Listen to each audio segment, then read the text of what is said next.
entonces podemos sí hablar ahora de la revelación especial o específica. Y con esto ya obviamente nos referimos a la palabra de Dios, a la Biblia. Y esto tiene que responder esta gran pregunta que tenemos acá de qué necesitamos para saber y para poder reconciliarnos con Dios. ¿Qué es lo que necesitamos? Bueno, necesitamos una revelación específica, necesitamos el mensaje del Evangelio y poder conocer a Dios de manera específica, y para esto tenemos la Biblia. Entonces, si bien Dios se ha revelado a nosotros a través de la creación, la revelación general, que de lo que ya hablamos en el video anterior, el conocimiento necesario para la salvación nos es revelado solamente en la Escritura. Por eso hablamos también como la revelación general es suficiente para condenarnos, para mostrarnos que hemos sido rebeldes y que nos hemos alejado de Dios, absolutamente todos. Pero Dios nos ha dado esta revelación directa de sí mismo a través de la Biblia, a través de las Escrituras, y Jesucristo, Jesús, Dios mismo, es la máxima expresión de su revelación. Juan, en el comienzo de su evangelio, llama a Jesús el verbo o la palabra de Dios, el logos de Dios. Entonces podemos hablar de la palabra de Dios quizá en minúscula, refiriéndonos a todas las Escrituras, y la palabra de Dios en mayúscula, refiriéndonos a Jesucristo como su máxima expresión. Esto de llamar a Jesús la palabra de Dios o el logos tiene como varias aristas, hay varios significados muy, muy interesantes. El apóstol Juan no era ajeno a que el logos, esta palabra ya referida a conocimiento, puede traducir directamente esto como palabra, algunos la traducen como verbo, quizá las traducciones más antiguas, pero los griegos, esta es una palabra griega obviamente, tenían este concepto de que no era solamente palabra así como nosotros la usamos en español, sino era esto que tenía que ver con el conocimiento, pero no con cualquier tipo de conocimiento, incluso con lo que es el conocimiento divino. Tenía un significado bastante amplio esto del logos. Entonces, cuando Juan llama a Jesucristo el logos de Dios, la palabra de Dios, es algo muy intencional. Es algo muy intencional y que trae un montón de conceptos ahí de incluso de la filosofía griega, que él redime esto y lo utiliza para poder expresar la importancia y el peso de Dios, y cómo Jesucristo es la mejor forma en la que nosotros podemos pensar de conocer a Dios mismo. Quien ha visto a Jesucristo ha visto al Padre. Quien me ha visto a mí ha visto al Padre, dijo Jesús. O pensarlo de esta manera. Creo que hay una manera en la cual nos puede funcionar bien en español. Pensá en algo, en un objeto, en una acción o en un concepto abstracto. Mejor todavía si es un concepto abstracto porque tiene más que ver todavía. Pero, por ejemplo, yo te diría, imagínate que decimos, no sé, correr, el verbo correr, ya que en la Reina Valera se dice que Jesucristo era el verbo. Correr. Bueno, correr es una acción y todo lo demás. Pero eso, ¿qué es? Si imagínate a alguien que cae un extraterrestre acá y le tenés que enseñar la palabra correr, ¿qué haces? Bueno, no sé, le mostrás cómo correr, le decís, bueno, es cuando uno camina pero más rápido, pero es como, no sé, uno tiene que mover las piernas así, a esta velocidad, y lo tenés que hacer de esta manera para no caerte, y uno puede correr por diversión, uno puede correr para competir, uno puede correr porque alguien te está persiguiendo, no sé, miles de formas de maneras de hacerlo. Ahora, la manera, vos podés hacer toda esa explicación que está genial y lo va a empezar a describir, pero la idea es que la persona pueda llegar a entender esa palabra, y una vez que la persona entiende el concepto, este concepto abstracto de lo que es correr, esta acción, después solamente va a necesitar la palabra para poder describirlo. Y cuando nosotros decimos correr, ya nos podemos imaginar cualquier este tipo de cosas en los diferentes escenarios. Nos podemos imaginar la persona, un corredor profesional haciéndolo para ganar un premio, o alguien corriendo porque está llegando tarde a trabajar y tiene que alcanzar el ómnibus, o corriendo en las diferentes situaciones. No sé, es como que la palabra es algo concreto para poder describir un concepto abstracto y difícil de llegar a entender. Entonces la palabra es la descripción, es poner justamente, poner en palabras, poder llegar a expresar de manera concreta y certera a algo que antes está en el ramo de las ideas. Y a ver si se entiende. De esta misma manera, de alguna manera, podemos decir que Jesús es la palabra de Dios porque aquel Dios que las mismas escrituras nos dicen que no puede ser visto, que si alguien realmente viera a Dios cara a cara, muere, al punto de que tantas personas que tienen visiones sobre Dios o sobre el trono de Dios, incluso no lo pueden ver realmente a la cara, pero ven o el manto de Dios, o ven los pies de Dios, o en el caso de Moisés vio la espalda de Dios, o todas estas expresiones de antropomorfismo de Dios. Y la gente decía, ay, pobre de mí que soy muerto, voy a morir por estar en la presencia de Dios. Imagínate, eso pasaba incluso en visiones, imagínate si pasara así en la realidad. Que da esta sensación bien clara de que Dios es tan santo, es tan distinto, es tan distinto a nosotros que no podemos realmente conocerlo, no podemos realmente verlo tal cual es, porque es demasiado para poder contenerlo, es demasiada gloria, es demasiado grande, demasiado impresionante. Sin embargo, se nos dice de que si vemos a Jesús, estamos viendo a Dios. No estamos viendo una parte de Dios. Y no estoy queriendo confundir esto con el concepto de la Trinidad, algo completamente bárbaro. Pero por algo Jesús dijo, quien me ha visto a mí, ha visto al Padre. No dijo, quien me ha visto a mí más o menos sabe cómo es el Padre, pero si pudieran conocer al Padre de verdad, conocerían cosas que yo no les puedo mostrar. No. Porque si no, ahí estaríamos hablando de que la Trinidad serían tres partes separadas de un todo, y ese no es el concepto de la Trinidad. Jesús es 100% Dios, el Padre es 100% Dios, el Espíritu Santo es 100% Dios. Entonces es esta idea de que en Jesús nosotros podemos conocer y palpar del todo, completamente a Dios y quién es Él. Y vos me decís, bueno, está, pero Jesús ya vivió, ya murió, ya resucitó, ya ascendió y ahora está con el Padre. ¿Cómo lo conocemos? Qué bueno que preguntas eso. ¿Cómo podemos conocer a Jesús si no está acá con nosotros? Revelación específica, la Biblia, la palabra de Dios. Me creas o no me creas, lo que nosotros sabemos de Dios en la palabra de Dios, en la Biblia, a lo largo de toda la historia, a lo largo del Antiguo Testamento, pero también en los Evangelios principalmente, y después también a través de las revelaciones de los apóstoles en el resto del Nuevo Testamento, toda la Biblia apunta hacia Jesús, señala hacia Jesús, nos muestra la necesidad de Jesús. Entonces, cuando nosotros conocemos a Jesús cada vez más y meditamos en las verdades que nosotros podemos conocer acerca de Dios y acerca de Jesús en la Biblia, en las Escrituras, en el conocimiento revelado específicamente de Dios a través de las Escrituras, estamos conociendo a Jesús y por lo tanto de tal manera estamos conociendo a Dios. Por supuesto, hay partes del Antiguo Testamento, incluso partes del Nuevo Testamento, que nos hablan de Dios en general, de Jehová o de Dios Padre o del Espíritu Santo, y son cosas que podemos seguir conociendo de Él. Pero por eso es que es importante toda la revelación específica de Dios para poder conocer a Dios, conocer realmente quién Dios es y cómo nos podemos relacionar con Él y cómo podemos comenzar una correcta relación con Él teniendo nuestros pecados perdonados.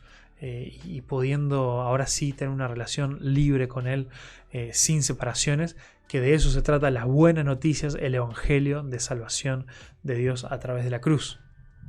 Bueno, me fui un poquito por las ramas, pero eso de verdad es re importante, aunque eso quizás no está en las notas, pero es algo esencial. Entonces, la revelación especial se recibe a través de las Escrituras. Y solo en ocasiones hombres han recibido revelación especial de otra manera. Es impresionante este pasaje de Hebreos 1, del 1 al 3. Vale la pena que lo podamos leer. Mira, en Hebreos 1, del 1 al 3 dice: hace mucho tiempo Dios habló muchas veces y de distintas maneras. O sea, habló, se reveló de de distintas maneras a nuestros antepasados por medio de los profetas. Y ahora en los últimos días nos ha hablado por medio de su Hijo. Dios le prometió todo al Hijo como herencia y mediante el Hijo creó el universo. El Hijo irradia la gloria de Dios y expresa el carácter mismo de Dios y sostiene todo con el gran poder de su palabra. Así, impresionante. Nos explota la cabeza. Dice que, Dios se dio a conocer, Dios se reveló por los profetas que nos dieron las escrituras, y con los profetas fue a través de, directamente, hablándoles, a través de sueños, de visiones, a través de otro montón de maneras que ya vamos a ver, pero ahora en los últimos días nos ha hablado a través de su Hijo, y el Hijo y Jesús es la máxima expresión de quién Dios es y la mayor manera en la cual Él se revela y nos muestra, porque dice ahí de que Jesús expresa el carácter mismo de Dios y Él irradia la gloria de Dios. O sea que la misma gloria, la misma belleza, la misma imagen de Dios es Jesús. Y Él es la impresión misma. Esto de que Él representa el carácter, nos muestra el carácter de Dios. Esto en el original nos da la imagen de un sello. Un sello en ese tiempo no era con tinta, no era con cera, que cuando uno lo que hacían era para validar las cartas de que era de gente importante, hacían el rollito ahí con la carta y volcaban un montón de cera quemada, cera caliente sobre eso para cerrarlo, y cuando todavía estaba caliente agarraban un anillo que tenía una inscripción que le pertenecía solamente a esa persona y presionaban sobre esa cera caliente para dejar una marca. Y esa marca era la representación, era la validez de que ese anillo había estado ahí. Entonces Jesús es la imprenta, es la imagen misma. Esto de la imagen de Dios es esa idea, de que en Jesús tenemos la representación misma y visible y palpable de quién es Dios.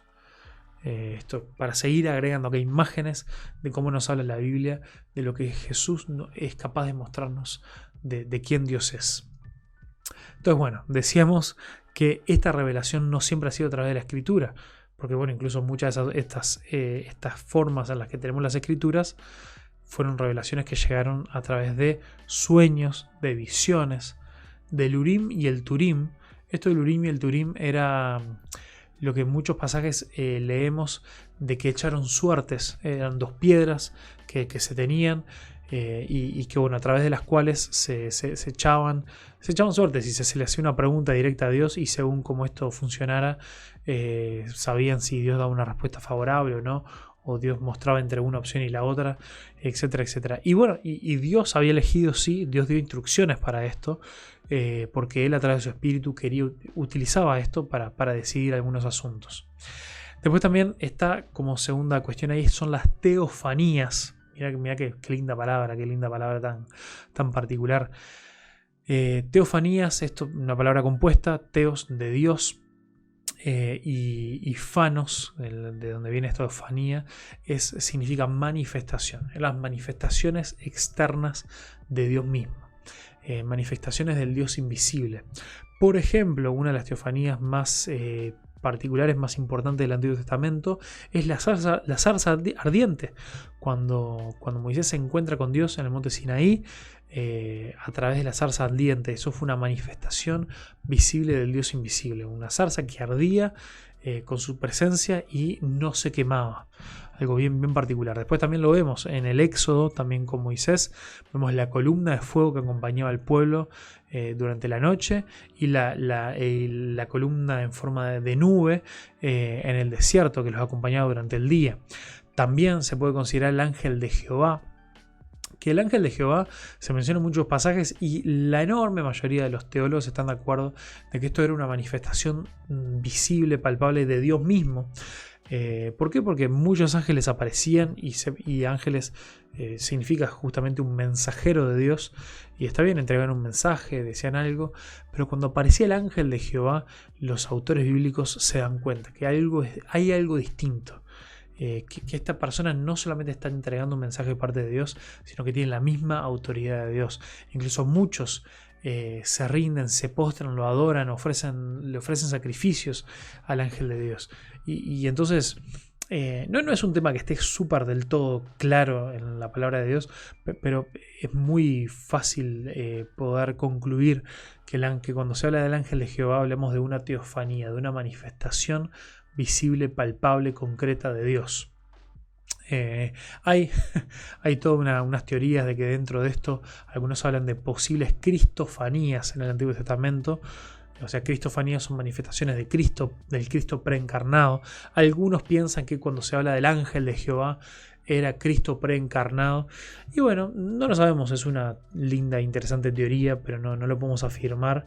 Creo que una cosa sí es segura, de que si era Jesús manifestándose en el Antiguo Testamento, era en una naturaleza y una manera distinta a como lo vemos en el Nuevo Testamento, o a como lo vemos en el momento que Él nació. Porque se nos dice que en ese momento fue que Dios se encarnó. Recién ahí, a través del nacimiento, a través de la concepción virginal de María, fue que Jesús nació en ese proceso, y recién ahí fue que se vistió de humanidad y tuvo un cuerpo que ahora lo sigue manteniendo, porque la resurrección de Jesús fue una resurrección física. Pero bueno, me estoy yendo en otro tema. La cuestión es que teofanías, formas en las que Dios se manifestó en el Antiguo Testamento, y también la inspiración, al momento de que las personas, de que los autores bíblicos se sentaran a escribir estos libros que seguirían siendo usados y meditados por generaciones y generaciones y generaciones. Dios inspiró a estos autores para poder escribir de parte de Él. Pero bueno, más adelante vamos a hablar este tema de la inspiración. Ahora, con esto de los que hablaban de parte de Dios, de los que daban esta revelación específica, había 3 pruebas para poder evaluar entre los verdaderos y los falsos profetas, que no es exactamente lo mismo, pero podemos establecer algunos paralelismos de estos con los apóstoles, pero eso lo vamos a ver más adelante. Y estas 3 cosas es que estas personas tenían que haber sido llamadas por Dios, directamente, personas que tenían esta autoridad porque Dios les había dado una tarea específica y los había encomendado y habían sido llamados por Dios. También debía haber en ellos esta presencia, la presencia de milagros, de señales que confirmaran que sí, que de verdad Dios los estaba usando, de que Dios les hablaba, de que Dios respaldaba su trabajo, su ministerio, llamémosle, o su liderazgo. Y por lo tanto también un cumplimiento de lo anunciado, de que estos profetas hablaban cosas de parte de Dios y anunciaban ciertas cosas que se cumplían. Cuando hablamos de los profetas, es esta idea de que el profeta no es simplemente aquel que te cuenta el futuro y te dice lo lindo que te va a ir o lo que sea, sino que los profetas tenían un mensaje de parte de Dios al pueblo, y el 99% de las veces siempre era confrontando al pueblo con su pecado y la forma en la que se estaban alejando de Dios y las consecuencias que eso iba a traer si el pueblo no se arrepentía. Entonces, llamado de Dios, de parte de Dios, presencia de milagros y el cumplimiento de lo anunciado. Y en Hebreos 1 nos habla de la suprema revelación de Dios para nosotros. Esto ya lo vimos, ya lo leímos ahí. Entonces Jesús es esta máxima revelación de Dios para nosotros, y vemos cómo en el aposento alto Jesús fue quien dijo: el que me ha visto a mí, ha visto al Padre. A modo de repaso nomás. Así que bueno, por esto es importantísimo el tema de considerar la revelación específica de parte de Dios. A través de la revelación específica es que podemos conocer realmente y en profundidad a Dios y el mensaje, la forma en la que Él diseñó, lo que Él hizo para que nosotros podamos reconciliarnos con Él, para que nosotros podamos ser salvos de nuestro pecado, de su ira, de las consecuencias de nuestro pecado, de la muerte, de la maldad, y poder comenzar a relacionarnos de una manera sana con Él y obedecerlo. Así que bueno, seguimos con el próximo video para seguir profundizando en estos temas. Dios te bendiga. Muchas gracias por colgarte y mirar este video, llegaste hasta el final.